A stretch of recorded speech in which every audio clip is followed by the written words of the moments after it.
দেখো, আজকে আমি একটি অত্যন্ত গুরুত্বপূর্ণ ভিডিও নিয়ে এসেছি তোমাদের জন্য। এই বিষয়ে আমি অসংখ্য হোয়াটসঅ্যাপ পেয়েছি, অনেক স্টুডেন্টের রিকোয়েস্ট পেয়েছি এবং ইভিন অনেক গার্জেনের কাছ থেকে রিকোয়েস্ট পেয়েছি যে তারা জানতো না যে এই সময় পরীক্ষা হবে, হঠাৎ পরীক্ষা এসে গেছে। কিন্তু বহুদিন আগে থেকে আমি বলছি যে পরীক্ষা এই সময় হবে, বহুদিন আগে থেকে আমি প্রায় জানুয়ারি মাস থেকে বলছি আগস্ট সেপ্টেম্বরে পরীক্ষা হবে। তোমরা হয়তো ভালো করে বুঝতে পারোনি বা স্কিপ করে গেছো বিষয়টা, এখন বুঝতে পারছো যে পরীক্ষা এসে গেছে, তোমাদের তাড়াতাড়ি প্রস্তুতি নিতে হবে। এই কারণে তাড়াতাড়ি প্রস্তুতি নেওয়ার জন্য আমাকে তোমরা অনেকে মেসেজ করেছো, জানিয়েছো, সেই জন্য আমি সরাসরি সেই বিষয়ে যাচ্ছি।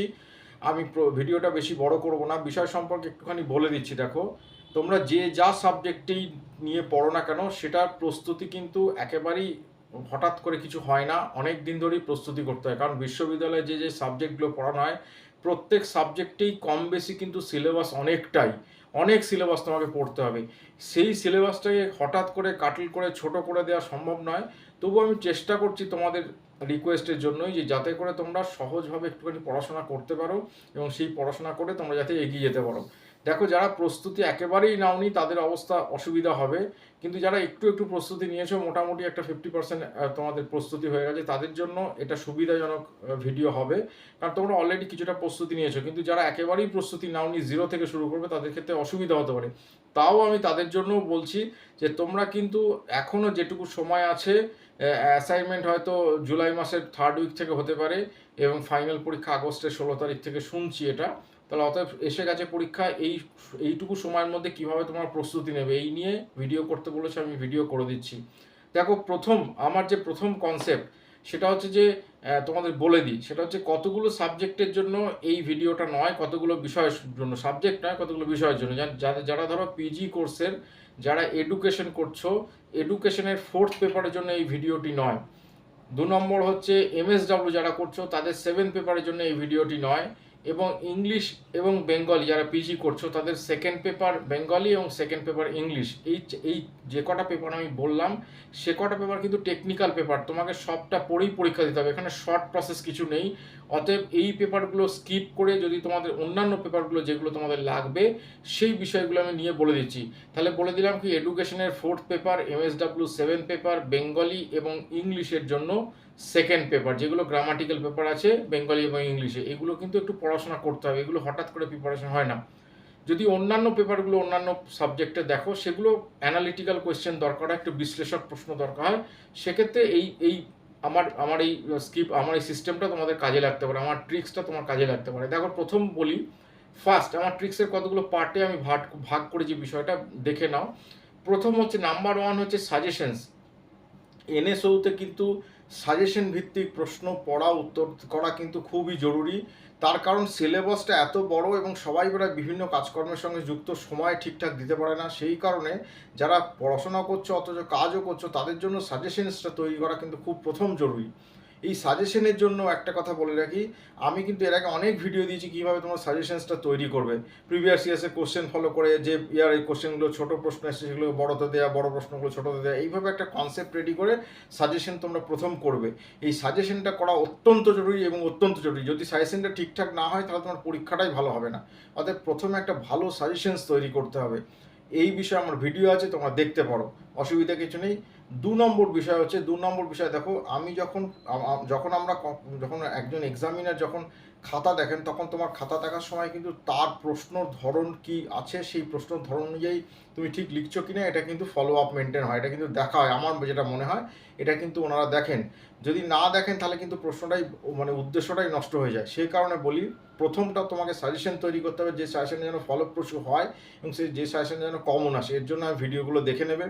2 নম্বর বিষয়বস্তু, দেখো, যখন তুমি পরীক্ষার প্রশ্ন বাছাই তোমার হয়ে গেলো, সাজেশন বাছাই হয়ে গেল, সেক্ষেত্রে তুমি যখন যে প্রশ্নগুলো অ্যানালিটিক্যাল পেলে, অ্যানালিটিক্যাল পেলে, যে 1 2 3 4 করে যে কটা প্রশ্ন তুমি পেলে, 15টা 20টা যে কটা সাজেশন করেছো, সে কটা সাজেশনের জন্য প্রত্যেকটা প্রশ্নের ক্ষেত্রে এই কনসেপ্টটা তোমাকে নিতে হবে।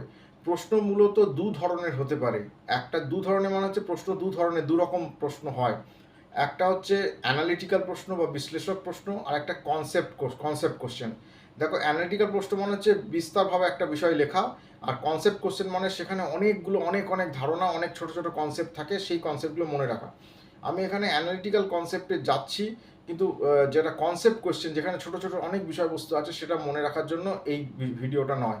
সেটা তোমাকে অনেকটাই পড়তে হবে। এক একটা প্রশ্নের ক্ষেত্রে বহু কনসেপ্ট আছে, সেই কনসেপ্টগুলো তোমাকে তৈরি করতেই হবে।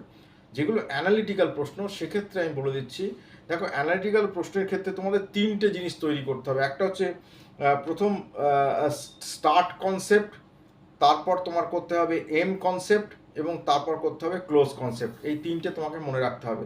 তাহলে প্রত্যেকটা অ্যানালিটিক্যাল প্রশ্নের ক্ষেত্রে কি করতে হবে? স্টার্ট কনসেপ্ট, এম কনসেপ্ট এবং ক্লোজ কনসেপ্ট। স্টার্ট কনসেপ্ট কি? স্টার্ট কনসেপ্ট মানে ভূমিকা। এই তিনটে ভাগে প্রশ্নটাকে ভাগ করে না, মূলত এই মুহূর্তে যদি করতে হয় এটাই করতে হবে। স্টার্ট কনসেপ্ট মানে ভূমিকা, ভূমিকার মধ্যে কি বিষয়বস্তু দেওয়া আছে সেটা শর্ট করে তুমি খাতায় লেখো, এটা প্রথম দিক। 2 নম্বর হচ্ছে এম কনসেপ্ট। এম কনসেপ্ট মানে হচ্ছে বডি অফ দ্য কোয়েশ্চেন। প্রথম ভূমিকা হলো, তারপর বডি অফ দ্য কোয়েশ্চেন। এই এম কনসেপ্টে প্রশ্নটার উদ্দেশ্য, প্রশ্ন কি চেয়েছে সেখানে অ্যানালিসিস করা হয়, সেখানে বিশ্লেষণ করা হয়। অতএব এই এম কনসেপ্টে যা প্রশ্নটার বিষয়বস্তু, যা প্রশ্ন শুরু হয়েছে সেই প্রশ্নটার বিষয়বস্তু ছোট করে তোমাকে প্যারাগ্রাফে অ্যানালিসিস, আগে সেই প্রেসি লিখতে হতো ছোট করে, যে ছোট করে ওই কনসেপ্টটা ওখানে লিখবে, এবং ওই কনসেপ্টটা ছোট করে লেখার পর সেটা বারবার লেখা প্র্যাকটিস করবে ছোট করে। ধরো তিন প্যারাগ্রাফে একটা এম কনসেপ্ট আছে বডি অফ দ্য কোশ্চেন, সেখানে তোমাকে সেটা একটা প্যারাগ্রাফে ছোট্ট করে করে নিতে হবে। আর লাস্টে হচ্ছে তোমার যেটা হচ্ছে সেটা ক্লোজ কনসেপ্ট। ক্লোজ কনসেপ্ট মানে হচ্ছে প্রশ্নটা শেষ হচ্ছে। এই ক্লোজ কনসেপ্টের ক্ষেত্রে যখন প্রশ্ন তুমি শেষ করছো বা যেখানে উপসংহার হচ্ছে, সেইখানে তুমি যা আগে লিখেছো সেইটার বিষয়বস্তু ওখানে ছোট করে লিখে দিলে। তাহলে তিনটে ওয়েতে অ্যানালিটিক্যাল প্রশ্নের জন্য বিশ্লেষণ সম্ভব হয়। একটা হচ্ছে ওপেন কনসেপ্ট বা সূচনা বিষয়বস্তু বা স্টার্ট কনসেপ্ট।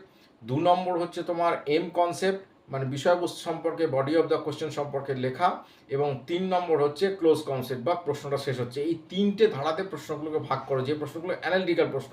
যেগুলো কনসেপ্ট প্রশ্ন সেগুলো না। কনসেপ্ট প্রশ্ন মানে যেখানে ছোট ছোট ছোট ছোট অনেক অনেক ধারণা দেওয়া আছে, যেটা এই তিনটে পদ্ধতির মাধ্যমে হবে না। অতএব তোমরা ভাগ করে নাও, তোমার কাছে কতগুলো অ্যানালিটিক্যাল প্রশ্ন আছে, কতগুলো তোমার কনসেপ্ট প্রশ্ন আছে। অ্যানালিটিক্যাল প্রশ্ন মানে সে বলে দিলাম, যেটা বিশ্লেষণ করে লিখতে হয়। একটা বড় প্রশ্ন অনেক বিশ্লেষণ করে লিখতে হবে। কিন্তু যদি তুমি ওই তোমার কনসেপ্ট কোশ্চেনে যাও, সেখানে হবে না, সেখানে অনেক বিষয় ছোট ছোট ধারণা তোমার লিখতে হবে, সেটা ওইভাবে এই পদ্ধতিতে হবে না। তাহলে প্রশ্নটা তোমার তৈরি হয়ে গেল। এছাড়াও যখন তুমি লাস্টের দিকে যাবে, যখন তুমি পড়াশোনার শেষের দিকে যাবে, তখন তুমি যে প্রশ্নগুলো তুমি রেডি করছো, সেই রেডি করার ক্ষেত্রে কিন্তু একটু টেকনিক্যাল, মানে সময় দিতে হবে সকাল বিকেল। যদি তুমি এইভাবেই পড়তে থাকো, তাহলে তুমি আশা করি তোমার এই প্রবলেমটা সলভ হয়ে যাবে। ছোট প্রশ্নের ক্ষেত্রে দেখো, এখানে এখানে মূল যেটা সেটা হচ্ছে সূচনাটা তুমি দেবে। সূচনা মানে হচ্ছে কী বিষয়ে প্রশ্নটা চাওয়া হয়েছে সেটা সূচনাটা দেবে, এবং দ্বিতীয়টা দেবে বিষয়বস্তু। এই বিষয়বস্তুতেই সমাপ্তিটা করে দেবে। যেমন সূচনা, বিষয়বস্তু, সমাপ্তি। এবং সূচনাটা প্রাথমিকভাবে, এটা শর্ট কোশ্চেনের ক্ষেত্রে বলছি, 7 মার্কসে। সূচনা হচ্ছে প্রথম, বিষয়বস্তু সমাপ্তি একসাথে। তাহলে দুটো প্যারাতে তুমি শর্ট কোশ্চেন কমপ্লিট করে দিলে। হঠাৎ করে পরীক্ষা আসার জন্য বা তোমাদের মনের হঠাৎ ধারণার জন্য যে কিভাবে প্রস্তুতি নেব, এই পদ্ধতি, এই ভিডিওটা ফলো আপ মেনটেন করো, তাহলেই তুমি তৈরি করতে পারবে। এবং দুটোর ক্ষেত্রে কিন্তু তুমি অ্যান্সারগুলো রেডি করবে। প্রথম ভূমিকা, ধরো 20টা প্রশ্ন তুমি বাছাই করলে একটা সাজেশনের জন্য, একটা পেপারের জন্য, সেখানে প্রশ্নগুলো বাছাই করার পর তুমি প্রথমে কোশ্চেনগুলোকে ভাগ করে নিলে। ভাগ করে নেওয়ার পর তোমার প্রথমে সূচনা কনসেপ্ট, তারপর এম কনসেপ্ট, তারপর উপসংহার কনসেপ্ট, এই তিনটে ভাগে ভাগ করে নিয়ে অ্যানালিটিক্যাল প্রশ্নগুলো তৈরি করে নিলে। শর্ট কোশ্চেনের ক্ষেত্রে সূচনা, উপসংহার এবং সমাপ্তি, এই তিনটে ভাগে ভাগ করে, এই সূচনাটা শুরু এবং উপসংহার সমাপ্তিটা একসাথে, এই শর্ট কোশ্চেন। এই কনসেপ্টে তুমি একটুখানি এগিয়ে চলো। এইগুলো অনেক অ্যানালিসিস করে বার করা, যাতে করে তোমাদের সুবিধা হয়। এইভাবে প্রশ্নগুলো প্রস্তুতি করো। আর যখন তুমি ওটা লিখবে, তখন যে ওয়ার্ড লিমিট কথা আমি আগে বলেছি, সেই ওয়ার্ড লিমিট তোমাকে মেনটেন করতে হবে। ওয়ার্ড লিমিট মানে হচ্ছে মূলত তুমি যদি 18 নম্বর প্রশ্ন লেখো, তাহলে 550 থেকে 650, সেইটা এক্সটেনশন হয়ে 750 অব্দি যেতে পারে, তার বেশি করো না। আর 12 নম্বরের ক্ষেত্রে 450 থেকে 550, সেটা 600 650 অব্দি যেতে পারে। কিন্তু শর্ট কোশ্চেনের ক্ষেত্রে সেটা 150 থেকে 200 ওয়ার্ডের মধ্যে, আর একটু হয়তো হতে পারে।